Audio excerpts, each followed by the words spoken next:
Tonight, the Idaho Public Utilities Commission heard from Idaho Power customers on the proposed electricity rate increases. Aspen Shumper joins us now in studio. So, Aspen, this would be the second rate increase in 2 years for the company? Exactly. Idaho Power is proposing a 10% increase for ratepayers starting next year, and this follows a 4% increase that ratepayers are currently paying for right now this additional year.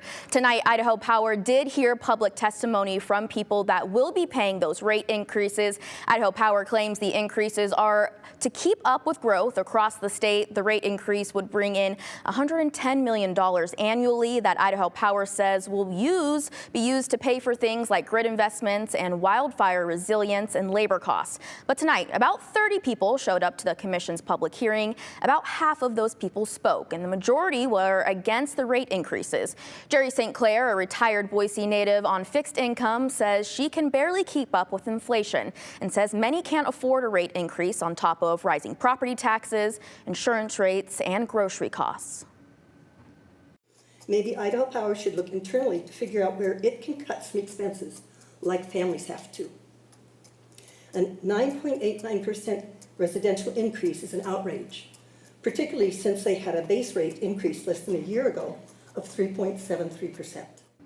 Many of the other arguments tonight centered around who should pay for growth. Idaho homeowners or large commercial users like data centers moving into the gem state. Idaho Power previously told us that its largest type of consumer growth last year was the residential sector, and procedures are in place to ensure that residents are not subsidizing large energy users and that those large energy users are paying for any infrastructure or transmission lines needed for them to join the grid.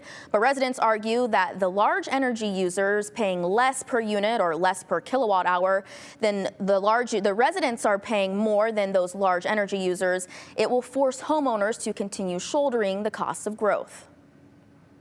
Somewhat appears to be an injustice to the residential, irrigation, and small commercial users who will pay essentially twice as much as the large power users, which at this time are the large data centers currently proposed and approved to be added to Idaho Power's existing power load. Before the commission will take a vote on the rate proposals, it will hear from Idaho Power once more on December 2nd. Then the commission will issue its decision on a later date. Brian. All right, we'll see what they decide to do with that. Thank you very much, Aspen.